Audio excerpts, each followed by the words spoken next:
Shanon Olsen, Henley Leadership Group. I'll be with you throughout from here until we decide that these wonderful webinars have run its course. And today I'm super, super happy to have Courtney with us. Courtney, do you want to do a quick intro of Sure. yourself? Hi.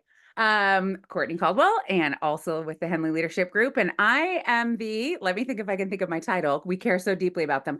We care. I'm the Director of Innovation and Program Delivery or something.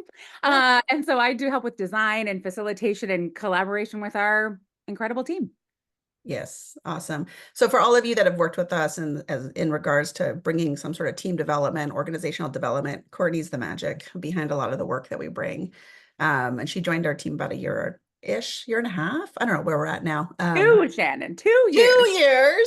Time just goes It is flying so by. fast. And I just want to say I was reflecting on you, Courtney, knowing that we would be together. And I think what there really is for you to know with Courtney is that the attention you bring, Courtney, to the work with our people is pretty remarkable. And the way that you've really designed experiences that are so inclusive of what's happening for people in the room is really remarkable. So that's my deep appreciation of you and really your contribution to our team. Thanks, Jan. All right. Hi, everybody. I see some familiar names. Hello, Joss, Abner. Hello, hello. All right. So, Courtney, I know you're working the slides today. Yeah, We you got it. go through the first couple. Just want to Sure. remind everybody sort of why we're here and what this is. This is our second First Friday. So the big why. So when we got our heads together, this is why we're here the first Friday of every month, is we want an experience and a place where leaders can come and get anchored in something that matters to them, that we begin to build some connection amongst our leadership community, that it gives you something to focus on. There is a lot of things, I would say, demanding our attention, some useful, some not. And this is a way of like, how do we focus our energies around something that we think will make a big difference over 30 days or so? And then hopefully we want you to feel a bit inspired and a bit re-energized about who you are for people and really what you provide as leaders. So that's the big why. As far as, next slide. We promise that we're going to bring content that's current and relevant. Another thing I'm really aware of, and this may be new for some of you that haven't worked with us a whole lot, is we are inquiry-based, meaning that when you come into this webinar space with us, you are going to be asked to think and to reflect and to be curious about things. And so it's not so much like tips and techniques, but it's really something for you to really grapple with as a leader. And the last is it is practical. We want something that you can walk away with and know how to use it right away. So that's what we're going to promise you. And then the last thing is really, how can you engage? I'll go in too fast. Second thing is, the last thing we really want is that this 30 to 45 minutes that we spend together is a space of simplicity for you, that hopefully you can quiet some noise, you can settle in, you can listen to some good conversation, you can chat with others in the chat box and cause some simplicity for yourself for 30 minutes. We know that's a challenge. I know it's a challenge. And that's what we want for you, that this be a resource as well. Enough for you to actually settle down so that your brain can kind of come back online and really get re-engaged in what matters to you. And the last piece I will say, as far as how to engage. So there is no right or wrong way to be here. I know for Courtney and I as facilitators, we love it when people use the chat. We love it when people are willing to come on camera. We love it if you're willing to chat live. And we want you to do what works for you. So, sign up and wait for the recordings. Come live like you are today. Please use the chat as you're called to use it. Another thing you can think about is maybe convene a learning cohort in your organization where, a group of you sign up, log on every Friday or First Fridays and listen together and figure out how to, what do we want to do with it within our teams. Between sessions, it's just take one simple action, perhaps, of something you've learned. And when I say simple, I mean that, like really, really easy. It doesn't have to be a big leap. I'm working with a coach right now who does somatic work. And my favorite phrase she uses is, with as little effort as possible, do this thing. And I really like that. I think that's something I might take into 2025. And then, of course, share your learnings with others. We know that when we're able to learn something and then actually share it out into the world again, it helps integrate it more into our own selves. So that's just a reminder about how to be here in the space with us. Great, Courtney. Oh, so for today, let me just say, so today's focus, am I jumping in? Okay, there we go. So You're doing today's, it. You're right. today's leadership We're always focus, jumping. So I'm good always job. jumping. So the big idea for this month is this idea of staying steady during transitions. And part of why we looked at this topic is one, there's a lot of transition happening right now, Yes. whether it's a closeout of the year, a change in political power, moving into the holidays and transitioning from sort of this life to maybe a lot of immersion with family. I mean, you name it, there's a lot of transition.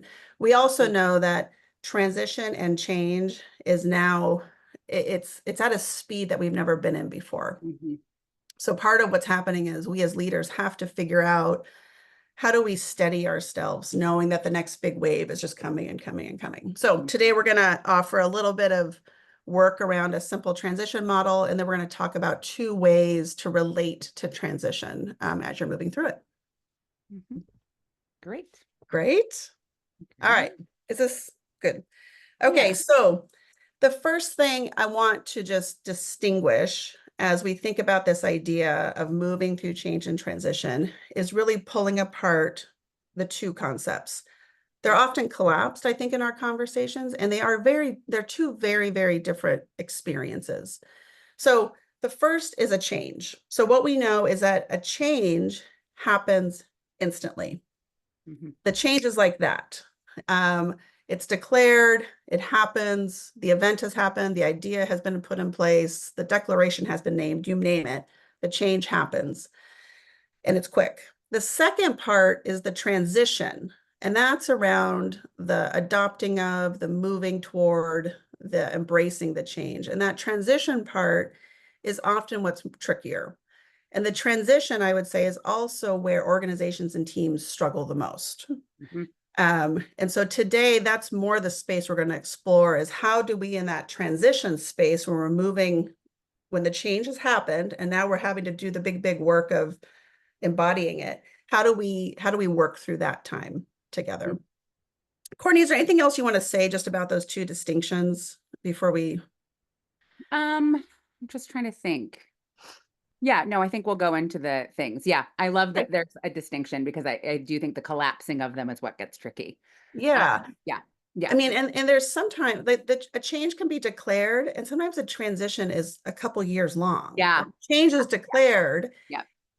And we don't quite know how we're going to get to that phase. Yeah. All Yeah. of that is in that transition. Yeah, I was going to say that like one day I wasn't working for Henley and the next day I was, and I left a 20-year career in a different, and I would say it's taken about 2 years to do the transition work.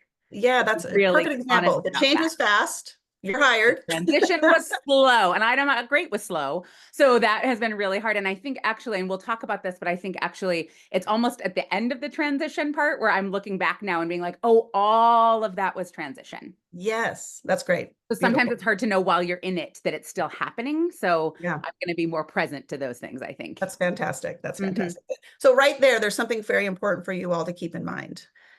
Is it a change or is it a transition? And they are different. So kind of already you could be beginning to do some thinking about that.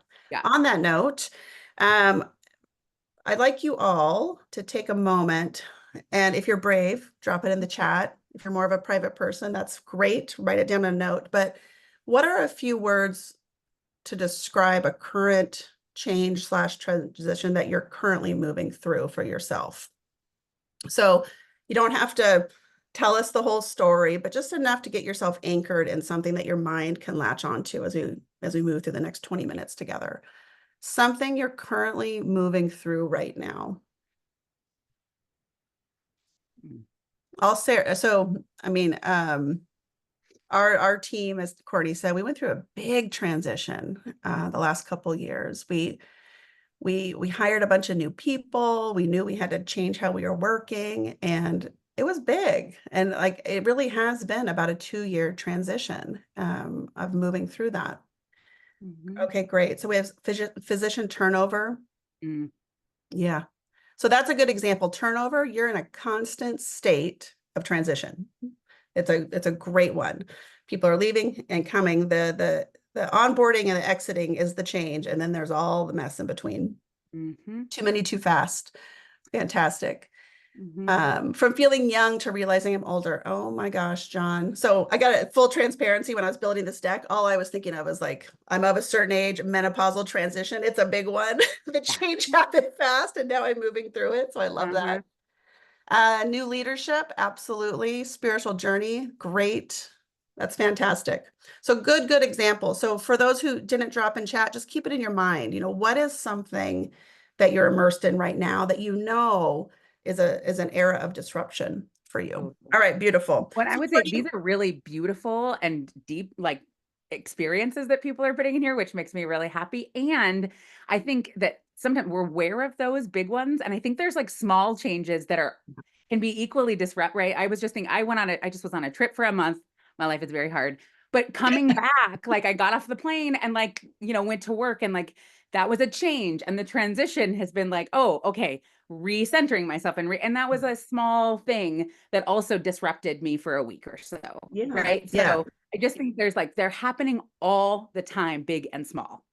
Well, and with that, I think our brains want to only acknowledge the big ones as if Yes, they have more impact, that's but right. not so. Yeah, My yeah, daughter's about to come home for a month from university, yeah, and my life is about to go through another transition of having her back in the house and how do I work and what's the format. And so there's just these day-to-day things that call us to have to operate a different way at any given moment. So yeah, beautiful. Thanks, yeah, Courtney. yeah, Oh, look, we had Astrid being at home with my daughter again. yeah. Yes, I'm with you, Astrid. I'm with you. That That's was a hard one. we just did a big one over the Thanksgiving weekend. So yeah, great. All Ooh, a right. team of 3 to a team of 11. That's a big jump. Yeah, yeah. There you go, Ethan. Listen, all the changes there. Oh, there we go. Ooh, Yes. So this is something also is there are eras of life where it occurs like everything is in a transition. yeah, yeah, And those are the moments where how do we keep rooted and how do we keep steady becomes more yeah, challenging because it feels like there's nothing to yeah, anchor. So, big and small, that's all part of this yeah. conversation. Beautiful. So, Courtney, will you set up just this Yeah. idea of the transition model so we can get our head wrapped around what this looks like? Yeah, so this is Bill Bridges' change and transition model, and he again he talks about how change is fast and change is an event, and then the transition, and he starts with ending, um, which I think is important, ending and letting go as the first step, and that this is the time that we kind of have to recognize and grieve the losses of the change that's happened, even really good change there is an era that ends. There's a time and a space and the usual, at least something you were used to. And so how do we kind of that has to be a letting go of that era. And then we head into the neutral zone, which we'll talk more about, but I think it's tricky because that's where the real tension, where you're kind of being drawn back to the ending, you're drawn back to the old way of doing things, what's comfortable, and you're trying to like start the new beginning and go into the new space. That's an interesting name to me because it doesn't feel that neutral. There is I think nothing that neutral is about that space. right? No. I feel like it's nothing feels solid. Everything's kind of up for grabs. You can get mixed signals and from yourself and from others. And um, just even reading in the chat there, what everyone kind of all the I can almost feel emotion coming from some of those. Yeah. And I think that's really this zone here where the tension is between the old and the new. Hmm. Um, it also, if we can spin it a little too and change it, it can also be because of all that uncertainty, it can be an incredible time for creativity and possibility and Yeah. what can emerge in this new beginning. Hmm. Um, and so the new beginning is, of course, that you develop a new identity, a new understanding, a new way of being. And so that's kind of the whole model. And of course, I think that the longest part is that neutral zone where you're trying to navigate this new way. Yeah. Yeah. Anything to So for add there? the Yeah, so for the person who, their team tripled in size, Yes. there's a letting go of what was life Yes. like when there was two or three of us. Yes. And I The know we're simplicity. similar. We Yes. quadrupled in size, and I was like, oh, it felt there. Remember those days where it's just Yeah. two or three of us, Yeah. and then having to learn how do we do this now? Yeah. There's without losing some of what we love, but also knowing there's a lot to let go of. And Mhm. then how do we keep moving toward what's possible now that we have this beautiful group of people? So there's some great examples with that. Mhm. We're gonna, Mhm. so the neutral zone, like Courtney said, is where we're gonna, Yeah. really gonna focus today. Yeah. Yeah. So, Great. so I love this phrase that this neutral zone is the place of the wilderness. Yeah. Um, and you can, like Shanon said, be really attached to the old. And then, I think it's important to be like when I came in the beginning of this change, that it's okay that Shanon and is grieving what is old, and this doesn't negate the exciting things that are happening. It's also a really important part of this work. Yeah. The other thing I want to say about the neutral zone is some of us like to move really quickly through things, don't want to sit in the muck, just want to be like, okay. And so I think some of us, and by some of us, I'm obviously talking about myself, can move. Use I statements, Courtney. Use I statements. I'll stop projecting on all of you. But I like to move to the beginning. The beginning is exciting and interesting, and that creativity and possibility. And so sometimes I don't do the muck long enough to recognize and to grieve the old and to acknowledge how rough the transition is. And what happens is you get thrust back into it at some point. Yeah. So you might as well do it the first time, is what I'm realizing. Like you can try to go to those new beginnings. You try to just do the change and skip the transition part. Yeah. But Yeah. something will set you back into the transition. That's what I have noticed. Yes. Well, and this is, I think if they were going to take away one thing, this is the most critical part of Yes. navigating Yes. any sort of change and transition Yes. is being in the neutral zone and building your leadership muscle to be in this space. Because Yes. like Courtney said, this is where the creativity, the innovation, Yep. the insights, the Yep. clarity around how to move towards what's next for you shows Yep. up. And Yep. it's the wilderness. It's unpredictable, it's chaotic, it's Yep. mysterious. Yep. There's no certainty yet. Yep. And so you can hear the strength it takes and really the stamina to stay and Yes. to let Yes. yourself be present here. And what we're going to introduce you to next is how do you keep that outcome, the desire of how, if you know that you are headed a direction, if you have a northern light that can help you get through this time and acknowledge all the work that it takes. So we'll talk about that too. So if all of you could just put a word or two as what do you know about yourself? What do you know about yourself when Mhm. you're in the neutral zone? How does it Mm. show up? What's your experience of it? What does it look like for you when you're in there? I know for myself, it depends on the nature of the change, of course. If it's a change that I declared, I'm Yeah. often a very willing participant in the neutral zone. I'm happy to be there. I'm on for it. If it's an external change that I haven't asked for or wanted, I notice I can be a bit more nervous, reluctant, judgmental. I can have other things that might come up in that space. So for you all, what do you know about yourself? What do you know about your capabilities of being in that space? What do you know about how you show up in that space? Good. And then Courtney, as they're beginning to think, let's go Yeah. ahead and set up the next slide. Yeah, you bet. Oh, good.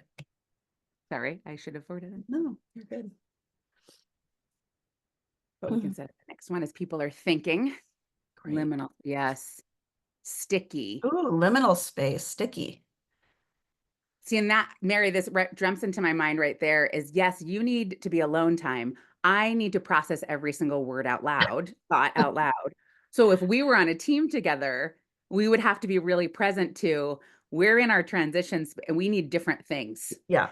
And that Yep. I think is also tricky on a team is how do we support each other and also get our needs met? Mhm. So that's a really good question I'm going to ask people. How do you Yeah. need to process this? Yeah, exactly. Mm-hmm. David, I think absolutely trust is a factor, Yep. right? So, I mean, I have the privilege of trusting deeply every single person on my team, which means we can be in that sticky, liminal, mysterious space together in a very distinct way. Yeah. And I know that's not always the case. So that is such a piece of can we move through this together? I like meh. Meh. Me too. I don't know. That's Oh, great. good, Mary. We could get to dialogue, but I just give you some time to ponder. I gotcha. Beautiful. And some resistance. All Yes. right. Yeah. So we're going to set up two possible ways that you can relate to this space. And it's not the only two ways. You know, there's a million possible ways to engage in the neutral zone. We just find that these two ways are pretty easy for our mind to get wrapped around. So there's two sort of approaches sometimes when we're in the neutral zone. One is the problem approach, which is there's something wrong here. There's a problem with this. There's something that I'm hooked, triggered, thrown by. I don't like it. How do I get out of this as fast as possible? The second is this idea of how do we orient ourselves towards an outcome or a new beginning or a shared commitment. So those are the two ways we can look at it. I'm going to start with the first one, which is really what we're all experts at, honestly. So some of you may have seen this before, especially if you've worked with us. So one way of moving through the neutral zone is to be on the drama triangle. And this is a problem-focused orientation. And there's three positions that we can find ourselves in as we're moving through this. So if you imagine you're in the neutral zone, there's a fair level of uncertainty. And then these parts of us come in. And the first one is a way of almost feeling like a victim at it, which this is not what I've asked for. This is not the change I wanted. I didn't request this. I didn't desire this. This is not what I wanted. And now I'm at a loss. You know, I'm kind of stuck in this transition, even though it wasn't me who called it forward. That's one.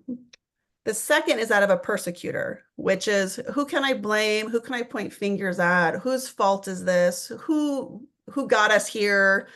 You know, we have to put the blame and the onus on someone else. So we can feel that as well. And the third is that of a rescuer, which is this is really uncomfortable. What can I do to make this as smooth as possible, to calm everybody down, to basically alleviate the pain? And what's important is that it's a problem focused. We're not even located on what's possible or what's coming. All we're noticing is what's not working right now. And that is an important thing for us to pay attention to, is that we can get locked in. We can get stuck on just fixating of what's wrong, what's broken, what's not working. And when you're in the triangle dynamic, there may be a favorite position you have, but often we might rotate through all three of them, or we will find buddies to be on the triangle with us. And so, you know, as you look at this, I'm curious for each of you, what do you know about your go-to? So I popped a quick poll. I'm curious what your automatic or go-to position is. What's your favorite? So mine, and for those who know me, you probably won't be surprised, but my go-to is persecutor. I love a good judgment. I love getting sort of like, you know, righteous and in those moments when I'm thrown. But what people might not know is that I have a small moment where I actually feel victimized by what's happened. And it's a fleeting moment where I'll feel like something has been done to me, and then I'll go on the attack. So as you begin to increase your own awareness around what happens for you on the triangle, you may be able to see those nuances where actually the first thing was this, and then I acted on this. And you may be different things for different people. You may show up in different ways based on context and timing and place. All right, good. Okay, good. So rescuer for the win. Excellent. With persecutors close behind, and then a couple of victims. So great. That's perfect. So the thing is, like, do you know it about yourself? Do you know, like, that's where I go automatically. So Courtney, can you go to the next slide real quick? Yeah, you bet. In the middle of a transition or a neutral zone, this is often what it can look like. And you can think about yourself first, and then of course you can observe those on your team and in your organization. But some things that may surface are things like blaming others. It can also occur like a loss of power or control when you're in this space, when you're on the drama triangle. A lot of assumptions are made when in the neutral zone. So a lot of gossip, a lot of churn, a lot of, you know, why do you think this is happening? What do you think is happening? And Courtney mentioned also the tendency to want to push through, that when we're in a neutral zone and when we're thinking of it through a problem-focused mentality, the belief is if we go faster, if we go quicker, if we do more, we'll get through all of this and then it'll be better. Not so much necessarily. Another thing is there is a lower productivity when we're here, because we lose energy, we lose hope, we lose inspiration, we get cynical and a bit resigned when we're relating to the neutral zone from this perspective. Mm-hmm. And then, of course, I think John mentioned a bit more anxiety and also some skepticism. Mm-hmm. We often hear like, oh, we've gone through changes like this 20 times. I'm just going to wait and see how it all turns out. So there's a bit of cynicism there. Mm-hmm. So that's an experience. And as human beings, we've all had that experience. This is not new or unique to any human being, I'd say, walking the planet. We all have had some version of being in a neutral space when a transition is afoot, and this is how we're experiencing it. And so nothing wrong or bad about it. We also know that this is where we can get stuck and where it's harder to move through when we're mired in this way of operating. Mm-hmm. Great. Courtney, anything you want to add to that? Yeah, I just want to Maybe say tell them a more positive outlook, but yeah. well, maybe. But I think a couple things. One, again, I want to say that like I think we can think sometimes that like this is for the big crises. And I want to say, no, I'm on the triangle like 25 times a day. So it could be someone cut you off in traffic, or you got an annoying email, or just you're cranky. Like anything I think can put us on the triangle. And so the goal is not to like never be on the triangle, because that would be not human. The goal is to recognize it quickly, and then we'll show you what you can do to try and get off it and practice that. I But like I straight just up like will wake name. up on the triangle. I'll Totally. like Oh, open there's my eyes in mine. the morning and I'm like, oh, I'm 100. already in it, already in it. Yeah. 100%. And so, yeah, I just want to name that is just like, it can be a far less dramatic thing. It's just you're on the triangle a lot as a human being, because life gives you lots of triangle things. Yes. So I want to say that. And then I also want to say that some of this doesn't have to be very external. I mean, I think that others around us can tell it's happening, but like I will persecute in my mind, and I'm not yelling at people all the time that so you can persecute internally and rescue someone externally and be a victim deep at your core. So Yes. this can just be happening in your body. That's so great and so important. Well, and the awareness is what we're looking for. And that's really what we want for any of the people we work with is, are we becoming more and more aware of what's happening for us? Yeah. Internally, externally, in our bodies. Yeah. Yeah. And Yeah. it's never going to go away. Nope. I mean, this is the automatic way of engaging. And we also want people to have choice about how they show up and how they move through things. Beautiful. Yeah. Abner, thanks for joining us. We'll see you next month. He's having a pop off. Yeah. Great. Oh, we already did that one. I jumped. We did that one. We're advanced. There we are. Good. All right. There's a solution, guys. So don't worry, every time you're on the triangle and you recognize it. So that's the first step, is just to be able to say to yourself, whoa, on the triangle. That's like right there. That actually can be a victory. I will say that slowing down is often like, what's happening? Something's not good. I feel it. What is happening? And I can say, oh, I'm on the triangle. I'm persecuting, whatever it is. Yeah. So I think that actually can be the first thing. But the empowerment dynamic is a way that we can flip the triangle, that we get off the drama triangle and onto a new one. And we reshape the roles that maybe become comfortable to us. And in this way, now we're focused on an outcome. What is it that I actually care about? What is it I actually want? Rather than focusing on the person who cut me off in traffic, I want to focus on getting safely to work. Like those are, right? So what can I do? So in each of these, if you can take one step, let's just do baby steps today, then if I practice that, I can become these roles. So if I am feeling like a victim, I have victimized myself, which is very different than also I want to name being victimized. But I have chosen that I am a victim. This happened to me. How do you take one act of power back? One act that you can do that gets you closer to that outcome. I can say, what I have to do is make up stories about people in traffic. Oh my gosh, they have an emergency. And so I just take one act of like giving that person grace. And that gets me recentered. Okay. So now I'm and so if I do that enough where I take my own actions, my own steps to power, then I can become a creator, where I'm creating possibility. I'm creating the outcome I want. Mm-hmm. And what Courtney said is so important, is we have to slow down. If you imagine the problem triangle, the drama triangle is a reactive state. Yes. We cannot access our best creative thinking. We cannot access new ideas or even new ways of operating when our brain is running a million miles an hour interactive state. So I just want to echo what you said, Courtney, like we have to take a pause Yeah. and we have to think from a different How do space. I get to be at choice? I'm not at choice if I'm reactive. Yeah. And so that goes, yeah. So, and if I'm persecuting today on something, then I have to, this is a tricky one for persecutors, give up the right to be right. And I like to clarify that you may still be right, but you have to give up the idea that your way is the only way. And if we can practice that enough, an openness to maybe another possibility, then we can become challengers who provoke ideas and provoke action rather than this. Like whenever I think of persecutor, this action comes into my brain. Yeah. And so how do we do it in a different way? By giving up the right to be right. And I just spent a whole day with a team, and the distinction between persecutor and challenger was hard for people. Yeah.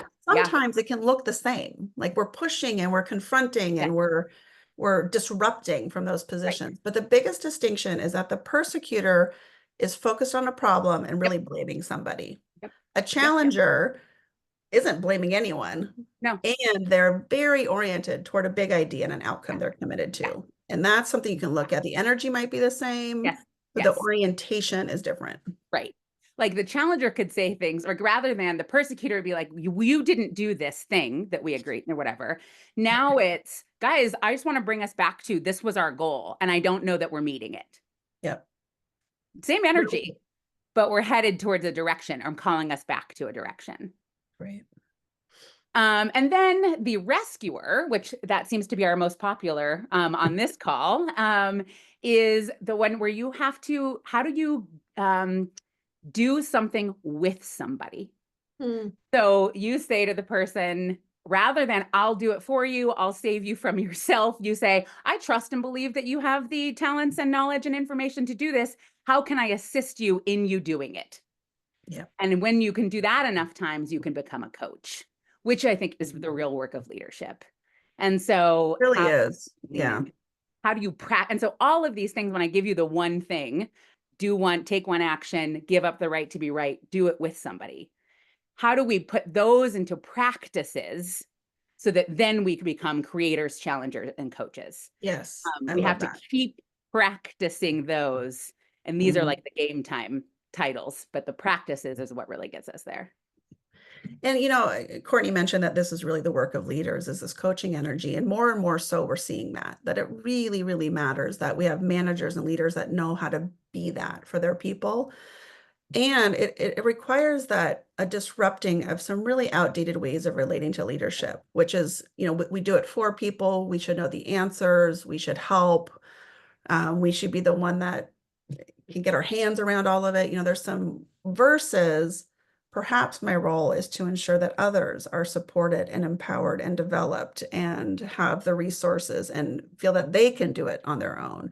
Yep. And it's a big shift. It is. I think if I look at who we work with, the tendency to want to drop in and quickly do it for others is fast. Yep. I know it's been one that I've had to really disrupt in myself the last couple of years. One, I have a speed bias. If I just do it myself, it'll go faster. Yeah, fixing immediate problem, not tending to the larger vision, which is having a highly developed team, collaboration, multiple people knowing how to do great work. And so this is the one. And as Courtney said on this call, I think most of you were like, that's me. So how do you make that shift? Yeah, leadership jobs, I think, are just too big to have to know how to do everything and do everything at the same time. Yeah. So yeah, for your own sanity. I'm so glad that you're seeing the empowerment dynamic and seeing it's helpful. That's great. Okay. Oh, Pratibha, I haven't seen you for so long. Hi. It's so exciting. I Old know. friends. I know. Work with her. So this is when we are in the empowerment dynamic and we are like in that neutral zone, which I don't know, I'm going to rename in my own mind. But anyway. I like the wilderness. I'm a fan of the wilderness. All right. We're going to change it. The wilderness. When we're in the wilderness and we're outcome focused instead of problem focused, now you're going to see that creativity and innovation we talked about being possible. You're going to see checking assumptions, which is really good for the persecutor folks. How are we checking our assumptions? Are we giving up the right to be right? We're letting go of the old ways that whatever happened, whether they weren't working or they're not accessible to you anymore for a change reason. Moving towards that outcome that you really desire. Excitement and curiosity can happen actually in this time, a willingness to explore new ideas, and that you get to be like more attuned to your scope of control. I do think I can get on the triangle sometimes about like things that they're just not in my wheelhouse. So that's a waste of energy. So what is it about the outcome I can remind myself of in that way? So that's also what I think an important one. One of my favorite questions when you're in the wilderness is, what can I do today based on what I know right now? And Yeah, there's usually a million things I'm to stealing do, that. to be, to think about.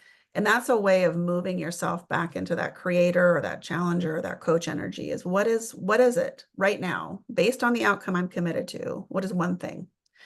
And that's bold, because we want to wait until the new beginning has happened or we know all the answers. But no, there's Yeah, always something we can do to move closer toward where we want to go. yeah, yeah. Good. I love that. I love it. I wrote it down. I'm stealing it. Thanks. Yeah. All right. Is this So me? in the chat, Or- I don't know. Hi. In the chat, so with regards to that transition that you thought of at the beginning here when we were started, what are you most committed to in that transition? And what is the outcome you're moving toward? And this is one way to get yourself to slow down when you're on the drama triangle, is Yeah, this question. yeah, Because yeah, this question requires a different part of our brain, totally. the reactive part of our brain that just wants Totally. to It will fight, naturally flight, or slow you freeze. down to have to think of it. Yeah, And most of the time, the first answer is like, I don't know. Like, I don't know what I totally, want. I don't know what I'm totally. committed to. I'm too Yeah. floored by all of this. Right. Well, in the first response, I actually like to ask myself the question a couple times Yeah. because what I'm most committed to the first time is often being right, which is not an actual commitment. I care, right? So, like in this Yeah. moment, I'll get into persecutor mode and I'm most committed to being right. And then I have to ask myself again, no, what are you actually most committed to? Yeah. To doing So if good we think work. about Yeah. things like turnover, Yeah. an immediate outcome might be like, I just want people to stay and Yes. quit leaving their jobs. Well, Yes. that's still based on the problem, versus an outcome may be, how do I create a culture where we retain key Yes. talent? An outcome may be, how might I create the conditions where people, that I understand why people are leaving. I mean, there's some bigger things so it's Yes. elevating yourself. Yes. Yes. It's a big piece of work. I'm not going to take this part lightly, because you do have to, as Courtney Yep. said, give up something. You have to reorient your mind toward the larger idea of who you are. You have to kind of be a grown-up again. Yep. So it's like, okay, grown-up Shannon's back in the house. What is it that I'm committed to? Yes. Mhm. Astrid. Oh, Oh, sweet. sounds lovely. Astrid, you and I should just have a huddle as our kids come home and get them on here. I'm with you. Limited whining, John. That's rough. Aging well and thoughtful. Oh gosh. All right, game on. It's really needed. Not what I think is needed. Ooh, Fran. Being Yeah, cohesive tone. Wow, what a lovely vision, Brandon. love it. So you can see just by those statements, Mhm, there's a different set of actions you would take. mhm, That's it. mhm, Beautiful. mhm. Trust. Yep. Yeah, Yep. great. Good. Yeah. So that's the All right. winners. So I think we'll skip the poll because we're almost at Great. time, Great. Courtney. Do you want to close us out? Oh, sure. Okay. So again, we promised some practical, how do you take from this? So just some suggestions, but keep the triangles in front of you. I like to have them. I think a superpower moment is saying to people, and this works best, of course, with people who know the triangle. But I'm on the triangle. I need to pause for a second. Yeah. It changes. It only takes one person to get off it for everything to change. So I think that can be a really powerful moment. So share the triangles and then use that language. I think it's really powerful. Um, Keep identifying what outcome you're most committed to creating at this time. Use Shannon's sentence. What can I do today? Yeah. Based on what I know right now.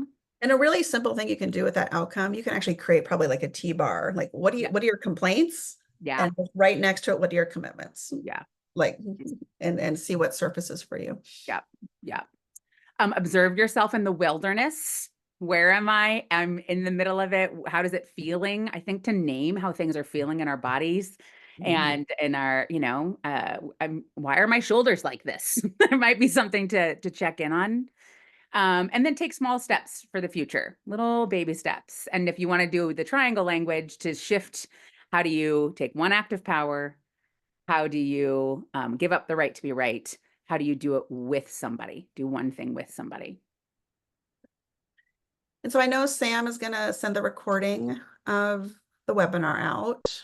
Sam, I also think we can send, that the simple 2 triangle This, image that we showed. Maybe we can just send them that.